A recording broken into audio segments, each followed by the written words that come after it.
Hey friends, it's me, Peter Bowden. I'm glad to have you joining me for this session, really talking about ministry and media strategy in the context of COVID-19 and where we're going in the immediate future. So while people are coming on, can you just share in a comment where you're tuning in from and just say a little something so I know you're here? And I'm just going to pull up my comments so I can see where people are tuning in from. There we go. So welcome. All right, people coming on. Great. Yeah, give me a like if you can see this.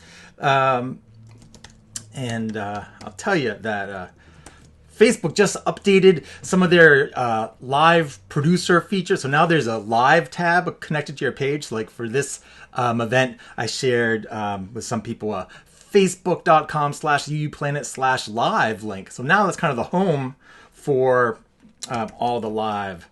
Anyhow, so that's exciting. Well, I am glad to have you here. I'm going to dive in. Where do I begin? Oh my gosh.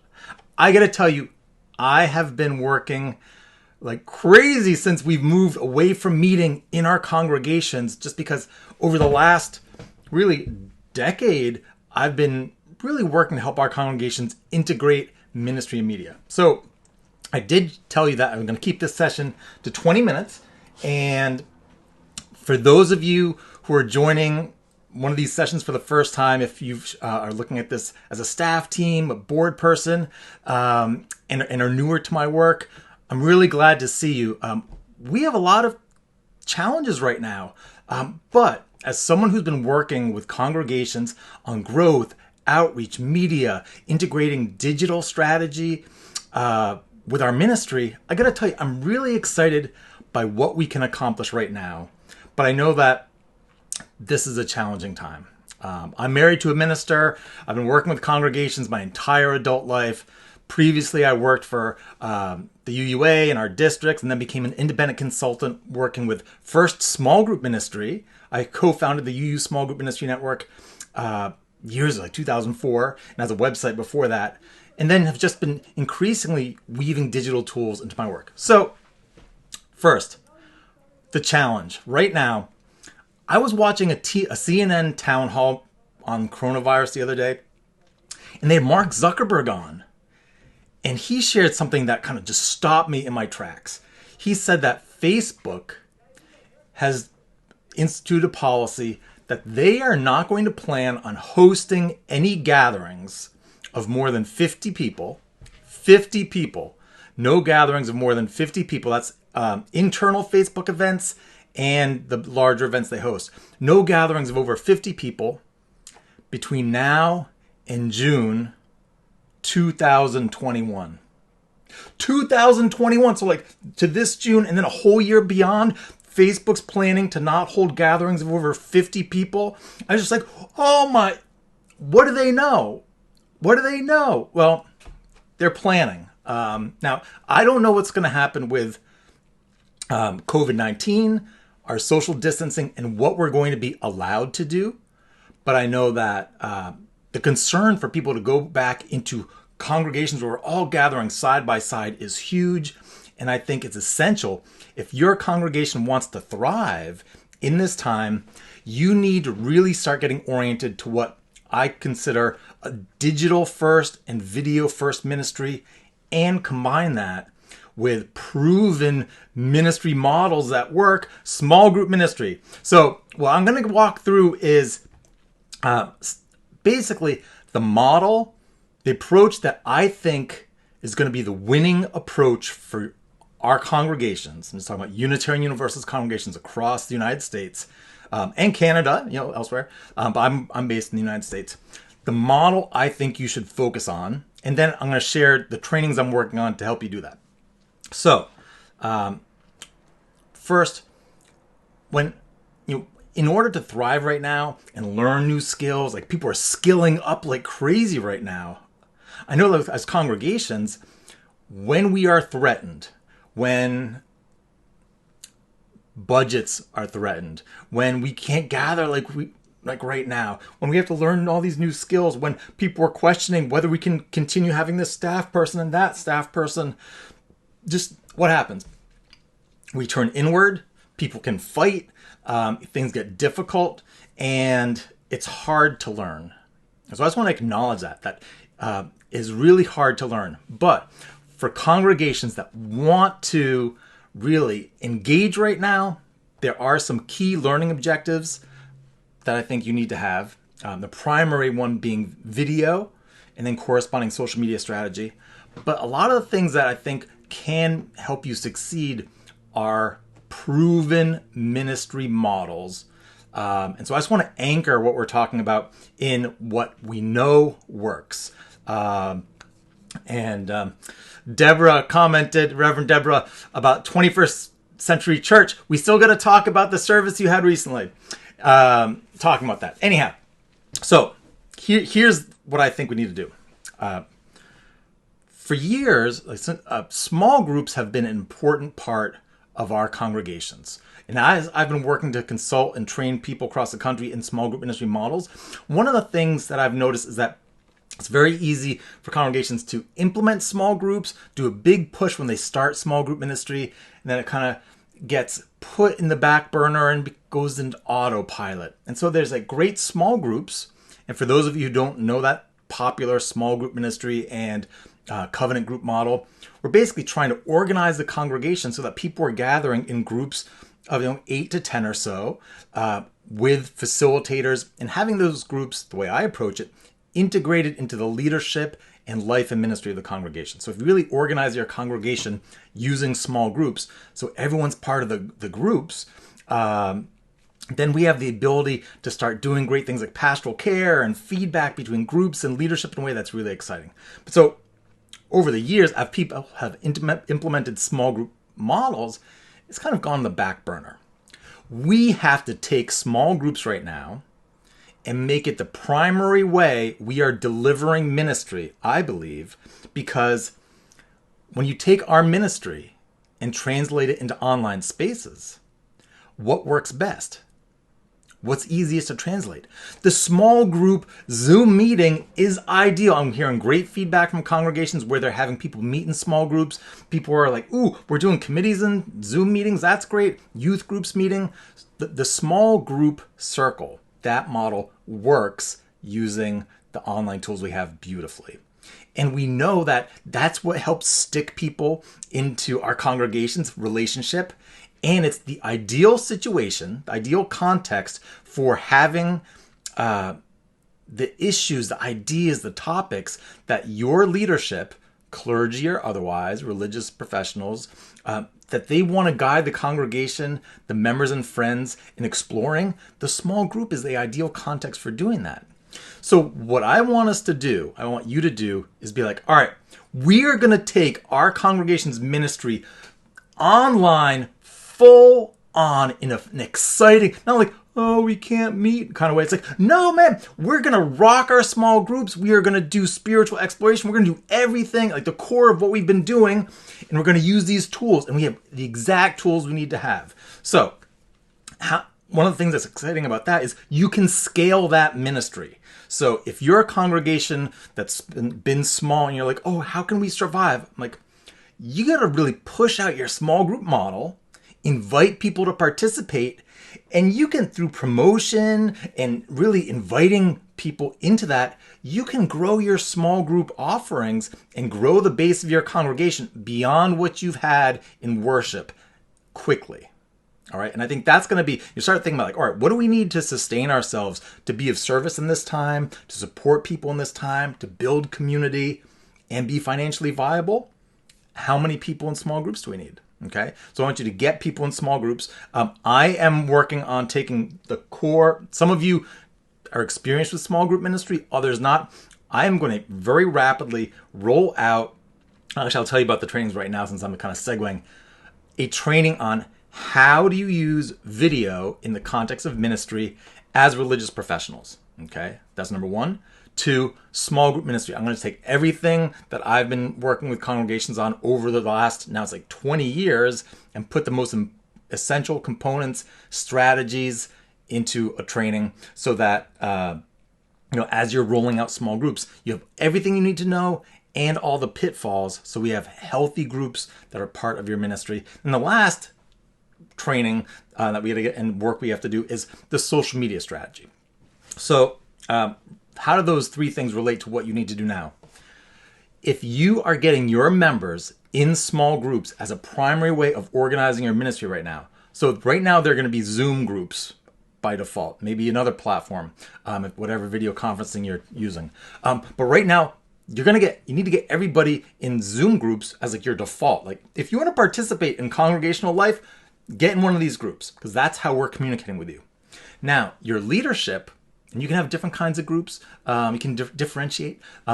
Your leadership, if all your members are in small groups, say if I'm the minister, how am I in touch with my people? Well, yes, we have with our ministry team leading worship services, but I want you to think about the content that people are exploring in their small groups as a primary way that you can engage with them and have communication with your groups be a way that you are engaging, having conversation, getting feedback from what people need and want, what they're doing in their spiritual lives, and really take on leadership of that program, like this network of small groups, as a primary thing that you're doing to thrive in this time. I'll tell you a story. Years ago, when I'm researching small groups and mega churches, like how do these big churches thrive with thousands and thousands of people? I remember reading a story about Rick Warren. So he's pastor of this giant church, was a Saddleback Church. I remember reading that they had a problem at Saddleback Church. It's that they're trying to get everyone in small groups because the only way you can have 40,000 people organized in a congregation, a church, and be connected, be intimate, is through small groups. They had the challenge like, well, they needed several thousand more small group leaders. Several thousand group leaders. How are you going to get thousands of people to sign up to be group leaders? First, they found that when they talked about people leading groups, well, that was intimidating. People didn't want to do that. They talked about group facilitators, like, that sounds hard. They end up talking about identifying hosts, all right? HOST. And that stands for, the people that they want to be, quote, hosts of their groups. H, you need to have a heart for other people. Do you care about the people in this congregation and the community you're serving? You got a heart? Oh, great. Check. O, you need to open your home to have a meeting, a gathering. Now, for us, that can be Zoom. That can be Zoom right now. Or maybe as we start opening things up, it's meeting in a park. Who knows? But you're opening up space for people to gather. S, for them, it was start the DVD. Because they couldn't expect thousands of people to come together in small groups and facilitate a great group and deliver this content that's really meaningful. So what do? They use video as the core of the sessions. So what we could start doing, what you could do if you're a religious professional, is think like, oh, now if we design our ministry around small groups where people can meet in Zoom groups right now, and other ways as we move forward, as things open up social distance wise, if we are really making small groups the core, the heart and life of our congregation, video messages from your leadership that share insight and stories, just like we have in our classic small group ministry sessions. If you go to smallgroupministry.net, that's the website of the UU Small Group Ministry Network, which we founded years ago, and they've got hundreds of session topics on their website. So imagine taking that content and content of your own and having that be the material adapted for this time that you're working on with your small groups, but you share a video message. Maybe you have times when you go live with certain groups and introduce a topic and people are then able to explore, or you record those. So you can start designing it so that you've got small groups, you as a minister and other religious leaders and volunteer leaders can jump in and visit groups and move around and really nurture your community. I think that's going to be a winning strategy because it addresses the core functions of a congregation: fellowship, community building, spiritual exploration. We can have the leadership development to make that happen. In order to get people excited about small groups and also participating in your worship services and other programming, I think right now we have to be oriented to the fact that people are watching video like crazy, especially they're locked at home. They've got all this entertainment on demand. Your leadership, you showing up on video, is going to be a way for them to feel a sense of relationship with you and your congregation. So I want you to think about the fact that what's a relationship? Showing up and interacting once a week? Once a month? No, it's more frequent.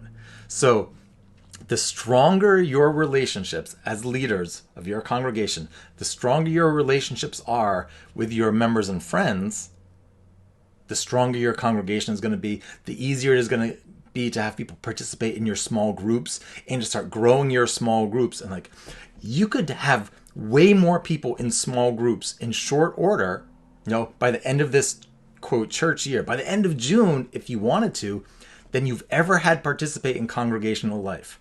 You could really expand it if you wanted to. And the thing about video is that we can be using video in simple ways, simple messages, just like through a webcam like I'm doing here, or smartphones, to just continually show up. And so one of the things that means is you're going to have to reprioritize how you spend your time,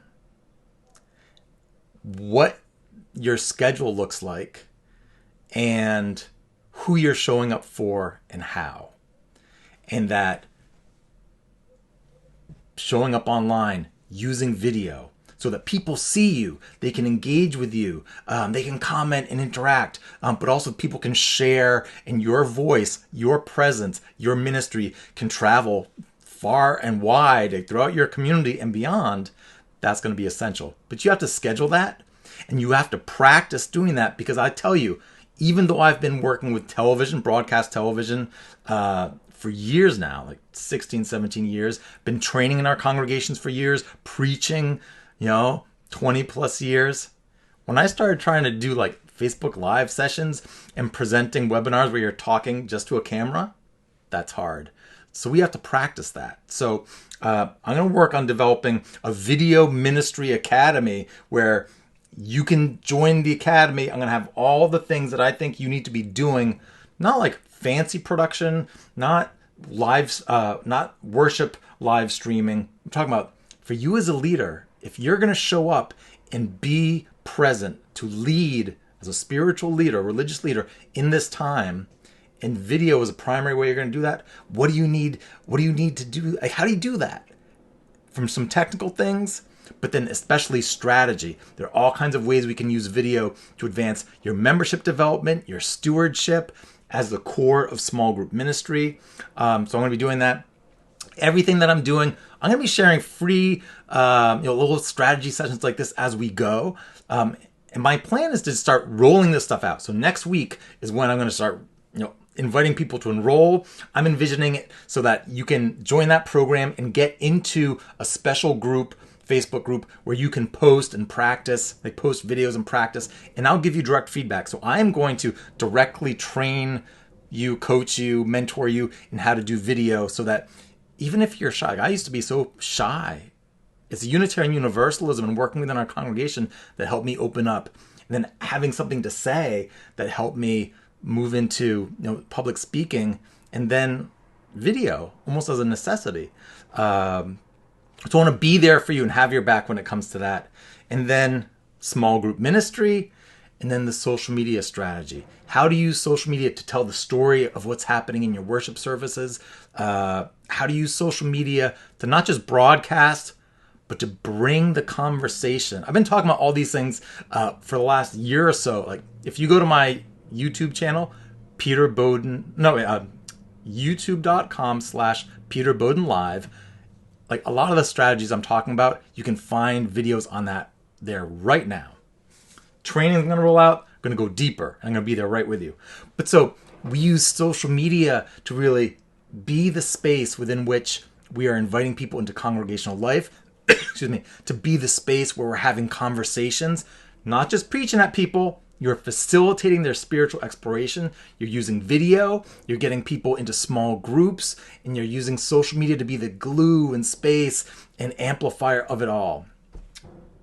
I just want to close by saying that I'm so excited because I think any congregation that wants to commit to being of value, to fulfilling their mission in this time, and having the staff they have now, the budget they have now, I think it's within your grasp. I'm very hopeful for anyone who embraces a digital first and video first ministry and implements small group ministry as the core of how you're bringing your members and friends together. I think there's huge potential. I can't promise that. Who knows what's going to happen with our world? But I think we can do it, and I'm going to try and do it with you. So that is our time. I want to invite you to, if you have questions, feel free to comment around this post. But also you may email me, message me through this page. You know where to find me. And I'm going to follow up with more strategy sessions. And I think I want to get into a weekly strategy session, just kind of public like this. And then I'm going to get into going deep with all the people who want to get going with your video. And then I'm going to have to figure out, like, how are we doing once we start moving with video? We got to get the small group stuff going. I think I'm going to start rolling things out where it's like, all right, if you're interested in the video, enroll in this program and we can start. And then once I kind of get that going, I'm going to start the small group ministry, and I'll just keep building it out as we go, because I don't want to have to you to wait to get going. And so, like, I can sit down and just tell you enough stuff to keep you busy for a long time. So anyhow, we don't want to overload the brains, don't want anyone's head to pop. But let me just close by saying, I know how hard this time is. And as someone who's been working in areas that I think are directly applicable to what you need to be doing to not only survive, but to thrive, we can do this, and we can do it together. And I care about you and your ministry. I'm going to cry. Have I ever cried on a Facebook Live? Damn you, little coronavirus.